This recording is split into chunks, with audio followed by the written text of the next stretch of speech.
Hello friends, எல்லோரும் எப்படி இருக்கீங்க? எல்லாருக்கும் என்னுடைய இனிய ரமலான் நல்வாழ்த்துக்கள். இன்றைக்கி நம்ம வீடியோவில் ரம்ஜான் ஸ்பெஷலுக்கு ரொம்ப சூப்பராக 1 கிலோ மட்டனை வச்சு நம்ம பிரியாணி செஞ்சுருக்கோம். வாங்க மட்டன் பிரியாணி எப்படி செய்கிறதுன்னு பார்க்கலாம். முதல்ல பிரியாணிக்கு மசால் ரெடி பண்ணிக்க போகிறேன். ஸ்டவ்வை பற்ற வச்சுக்கிட்டு ஸ்டவ் மேலே ஒரு கடாய் அப்படி இல்லைன்னா ஒரு பேன் வச்சுக்கோங்க. பேன் வந்து நல்லா சூடேறினதுக்கப்புறமா ஸ்டவ்வை மீடியம் ஃப்ளேமில் வச்சுக்கிட்டு 1 ஸ்பூன் சோம்பு சேர்த்துக்கிறேன், 1 ஸ்பூன் சீரகம், 1/2 ஸ்பூன் கசகசா, 1 அன்னாச்சிப்பூ, 10 கிராம்பு, 6 ஏலக்காய், 1 இன்ச் அளவுக்கு பட்டை வந்து 5 துண்டு எடுத்திருக்கேன். இப்போ இது எல்லாத்தையும் சேர்த்து நல்லா வறுத்துக்கலாம். ஸ்டவ்வை மீடியம் ஃப்ளேமில் வச்சுக்கோங்க, அப்படி இல்லைனா லோ ஃப்ளேமில் கூட வச்சுக்கோங்க. ஆனால் தீயை குறைச்சி வச்சுக்கிட்டே கொஞ்சம் லைட்டாக வறுத்துக்கணும். இது கூடவே ஒரு பிரியாணி இலை வந்து கொஞ்சம் பெருசாக இருக்கிற மாதிரி எடுத்திருக்கேன். அதை வந்து கொஞ்சம் பிச்சு போட்டு சேர்த்துக்கிறேன். சின்ன சின்னதாக இருக்கிறதா இருந்தால் 2 எடுத்துக்கோங்க. சும்மா லைட்டாக வறுத்தா போதும், 1 நிமிஷம் வறுத்திங்கனாலே போதும். எல்லாம் சேர்த்து வறுத்ததுக்கப்புறமா ஸ்டவ் ஆஃப் பண்ணிக்கிட்டு ஒரு பிளேட்டுக்கு இதை மாற்றிக்கிறேன். வறுத்து வச்சுருக்கிற எல்லா பொருளும் நல்லா சூடானதுக்கப்புறமா மிக்ஸி ஜாரில் சேர்த்துக்கிறேன். நம்ம அரைக்கிறதுக்கு எடுக்கிற பொருள் வந்து ரொம்ப கம்மியாக இருந்ததுன்னா மூடி போட்டு அரைக்காமல் இந்த மாதிரி ஒரு பிளேட் போட்டு மூடிக்கோங்க. நல்லா மிக்ஸி ஜாருக்கு கரெக்டாக இருக்கிற மாதிரி ஒரு பிளேட் போட்டு மூடி அரைச்சிங்கன்னா சீக்கிரமாகவும் அரைப்படும், எல்லா பொருளும் நல்லா நைஸாக அரைப்பட்டு வரும். மிக்சியில் போட்டு நல்லா நைஸாக அரைச்சி எடுத்துக்கிட்டேன். இப்போ பிரியாணி மசாலா வந்து ரெடி பண்ணியாச்சு. இப்போ நான் அரிசியை ஊற வச்சுக்க போகிறேன். 800 கிராம் சீரக சம்பா அரிசி எடுத்திருக்கேன். ஒரு பாத்திரத்தில் சேர்த்துட்டு தண்ணி ஊற்றி 1/2 மணி நேரம் ஊற வச்சுக்கணும். சரியாக 1/2 மணி நேரம் அரிசி ஊறினா போதும். 1 கிலோ மட்டன் எடுத்து நல்லா தண்ணியில் கழுவி எடுத்து வச்சுருக்கேன். இப்போது குக்கரில் மட்டனை சேர்த்துக்கிறேன். 1/4 ஸ்பூன் மஞ்சள் தூள் சேர்த்துக்கிறேன், 1/2 ஸ்பூன் வெறும் மிளகாய் தூள், உப்பு கொஞ்சமாக சேர்த்துக்கிறேன். இப்போ தண்ணி கொஞ்சமாக சேர்த்து மட்டனை வேக வச்சுக்கலாம். எல்லாத்தையும் சேர்த்து நல்லா கலந்து விட்டதுக்கப்புறமா குக்கர் மூடி போட்டு மூடி 3 விசில் விட்டு நான் எடுத்துக்க போகிறேன். பாத்திரத்தில் தான் இப்போ நம்ம பிரியாணி செய்ய போகிறோம். அதனால் சாதம் வேகும் பொழுதும் மட்டன் வந்து வேகும். ரொம்ப வேக வச்சு எடுத்துக்க வேணாம், ஒரு 3 விசில் விட்டால் போதும். ஸ்டவ்வை பற்ற வச்சுட்டு ஸ்டவ் மேலே ஒரு பாத்திரம் வச்சுருக்கேன். பிரியாணி செய்யறதுக்கெல்லாம் பாத்திரம் வந்து நல்லா கனமாக இருக்கிற மாதிரி பார்த்துக்கோங்க. நல்லா அடி கனமாக இருக்கணும். பாத்திரம் நல்லா சூடு இருந்ததுக்கப்புறமா எண்ணெய் சேர்த்துக்கிறேன். பிரியாணிக்கு வந்து கொஞ்சம் எண்ணெய்லாம் நல்லா சேர்த்து செஞ்சால் தான் டேஸ்ட் வந்து பார்த்திங்கன்னா நல்லா வரும். பிரியாணி இன்னும் கொஞ்சம் நல்லா டேஸ்டியாக இருக்கணும்னு நினச்சிங்கன்னா கூட நெய் கொஞ்சம் சேர்த்துக்கோங்க. நான் வந்து இப்போ 3 ஸ்பூன் அளவுக்கு நெய் சேர்த்துக்க போகிறேன். எண்ணெய் நெய் நல்லா காஞ்சதுக்கப்புறமா 1 அன்னாச்சிப்பூ, 2 பட்டை, 4 லவங்கம், 4 ஏலக்காய், 1 பிரியாணி இலையை பிச்சு சேர்த்துருக்கேன். இப்போ இது கூடவே 5 பச்சை மிளகாய் எடுத்துருக்கேன், அதையும் சேர்த்துடுறேன்.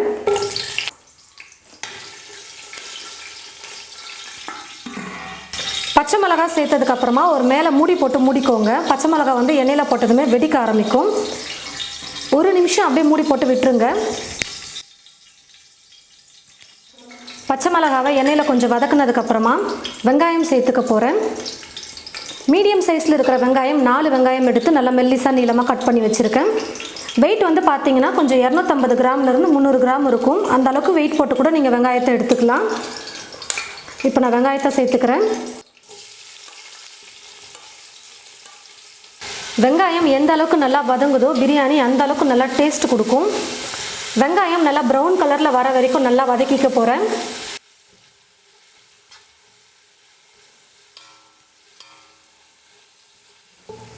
பாருங்கள் ஃப்ரெண்ட்ஸ், வெங்காயம் வந்து நல்லா வதங்கி இந்த மாதிரி நல்லா ப்ரௌன் கலரில் வரணும், அது வரைக்கும் நல்லா வதக்கிக்கணும். இப்போ இது கூடவே 4 ஸ்பூன் அளவுக்கு இஞ்சி பூண்டு விழுது சேர்த்துக்க போகிறேன். இஞ்சி பூண்டு விழுது சேர்த்து 1 நிமிஷம் வதக்கினா போதும்.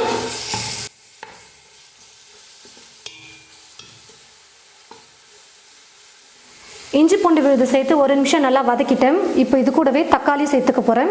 மீடியம் சைஸில் இருக்கிற 2 தக்காளி பழம் எடுத்து கட் பண்ணி வச்சுருக்கேன், அதை சேர்த்துடுறேன்.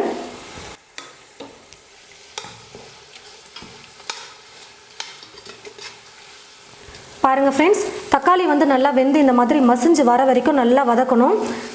தக்காளி நல்லா வதக்கிட்டேன். இப்போ மசாலாலாம் சேர்த்துக்கலாம். அரைச்சி வச்சிருக்கிற பிரியாணி மசாலா சேர்த்துடுறேன்.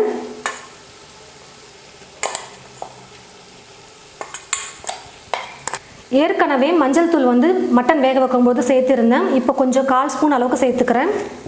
1 ஸ்பூன் மிளகாய் தூள் சேர்த்துக்கிறேன். ஸ்பூன் ஃபுல்லாக 1.5 ஸ்பூன் அளவுக்கு மல்லித்தூள் சேர்த்துக்கிறேன். பிரியாணிக்கு தேவையான அளவுக்கு உப்பு இப்போவே சேர்த்துக்கிறேன். மட்டன் வேக வைக்கும்போதும் உப்பு சேர்த்துருக்கோம், அதனால் கொஞ்சம் பார்த்து சேர்த்துக்கோங்க. இப்போ இது எல்லாத்தையும் சேர்த்து நல்லா 1 நிமிஷத்துக்கு வதக்கிக்கிறேன். ஸ்டவ்வை வந்து மீடியம் ஃப்ளேமில் வச்சுட்டு மசாலாலாம் வதக்குங்க.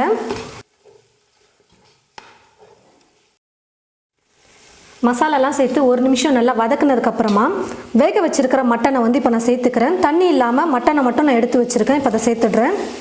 மட்டனை சேர்த்ததுக்கப்புறமா ஸ்டவ்வை வந்து மீடியம் ஃப்ளேமில் வச்சுட்டு 100 மில்லி அளவுக்கு நான் தயிர் சேர்த்துக்க போகிறேன். டீ குடிக்கிற டம்ளரில் 1 டம்ளர் அளவுக்கு நான் எடுத்திருக்கேன். இது கூடவே புதினாவை 1 கைப்பிடி அளவுக்கு சேர்த்துக்கிறேன். 1 கைப்பிடிக்கும் கொஞ்சம் குறைவாக கொத்தமல்லி சேர்த்துக்கிறேன். எல்லாத்தையும் சேர்த்ததுக்கப்புறமா ஸ்டவ்வை மீடியம் ஃப்ளேமில் வச்சுட்டு குறைஞ்சது ஒரு 5 நிமிஷமாவது நல்லா வதக்கணும்.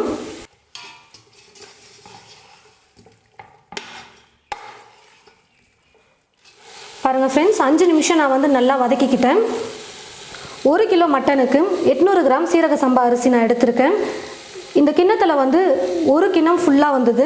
இப்போ இந்த கிண்ணத்துலேயே நான் வந்து 1.25 அளவுக்கு தண்ணி சேர்த்துக்க போகிறேன்.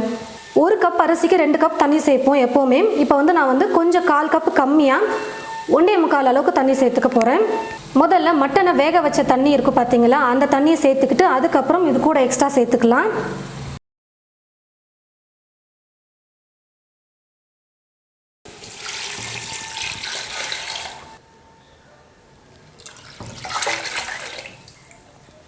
தண்ணி சேர்த்ததுக்கப்புறமா நல்லா கலந்து கொடுத்துக்கோங்க. தண்ணி வந்து நல்லா கொதிக்கட்டும், அதுக்கப்புறமா அரிசி சேர்த்துக்கலாம்.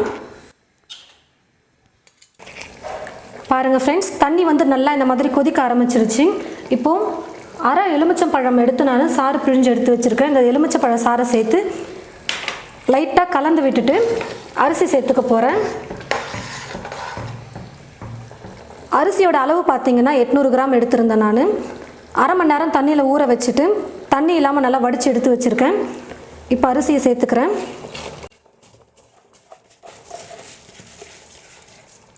அரிசியை சேர்த்து நல்லா கலந்து விட்டுட்டு உப்பு மட்டும் இருக்கான்னு செக் பண்ணிக்கோங்க. உப்பு கொஞ்சம் கம்மியாக இருந்தால் நீங்கள் சேர்த்துக்கோங்க.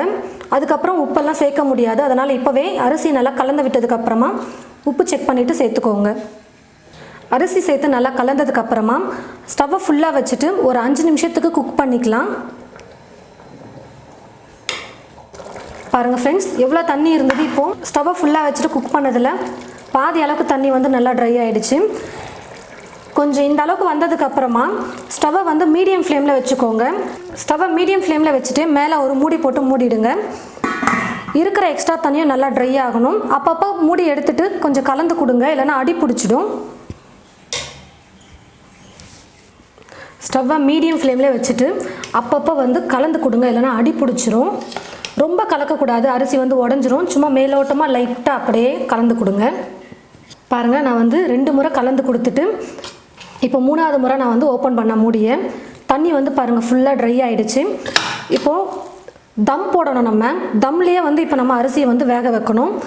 3/4 வேக்காட்டு அளவுக்கு அரிசி வந்து வெந்துருச்சு. இன்னும் கொஞ்சம் தான் வேகணும். பாருங்கள், இன்னும் கொஞ்சம் தான் வேகணும். அரிசி 3/4 பாகத்துக்கு வெந்ததுக்கப்புறமா தம் போடும் போது தான் நமக்கு பிரியாணியே நல்லா சூப்பராக வரும். பிரியாணியை நல்லா கலந்து கொடுத்ததுக்கப்புறமா இப்போது கரண்டி வச்சு இந்த மாதிரி நல்லா ஃபுல்லாக டைட்டாக அழுத்தி விட்டுருங்க. இந்த மாதிரி நல்லா கரண்டி வச்சு அழுத்தி விட்டதுக்கப்புறமா மூடி போட்டு மூடிக்கலாம். நான் வந்து இப்போ மூடியை வந்து திருப்பி மூடிக்கிறேன், ஏன்னா இதுக்கு மேலே வந்து பாத்திரம் வைக்கணும், அதனால் இப்படி மூடிக்கிறேன்.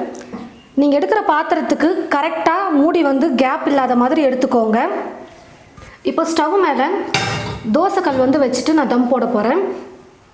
தோசைக்கல் வச்சுட்டு ஸ்டவ்வை வந்து ஃபுல்லாக வச்சுக்கோங்க. 1 நிமிஷம் வந்து கல் நல்லா சூடேறட்டும். தீ ஃபுல்லாக வச்சுட்டு சூடு பண்ணிக்கிறேன். தோசைக்கல் வந்து நல்லா சூடேறிடுச்சு. இப்போ நான் ஸ்டவ்வை வந்து லோ ஃப்ளேமில் வச்சுக்கிட்டு இப்போது பிரியாணி பாத்திரத்துக்கு மேலே வந்து ஒரு பாத்திரம் எடுத்துக்கிட்டு அதில் தண்ணி ஊற்றி வச்சுருக்கேன். இது வந்து பார்த்தீங்கன்னா நல்லா வெயிட் கொடுக்கும். அப்போ மூடி வந்து கொஞ்சம் கேப்லாம் சைட்லலாம் இல்லாமல் காற்று வெளியில் வராமல் இருக்கும். முதல்ல கீழே வந்து தோசைக்கல், அதுக்கு மேலே நம்ம பிரியாணி பாத்திரம், பிரியாணி பாத்திரத்துக்கு மேலே ஒரு பாத்திரத்தில் தண்ணி வச்சுருக்கேன். ஸ்டவ்வை லோ ஃப்ளேமில் வச்சதுக்கப்புறமா குறைஞ்சது 10லிருந்து 15 நிமிஷத்துக்கு நம்ம குக் பண்ணணும். பாருங்கள் ஃப்ரெண்ட்ஸ், ஸ்டவ்வை நான் லோ ஃப்ளேமில் வச்சுட்டு 15 நிமிஷம் குக் பண்ணிக்கிட்டேன். தம் போட்டது போதும். இப்போ நான் ஸ்டவ் ஆஃப் பண்ணிடுறேன். பிரியாணி எப்படி வந்திருக்குன்னு பார்க்கலாம்.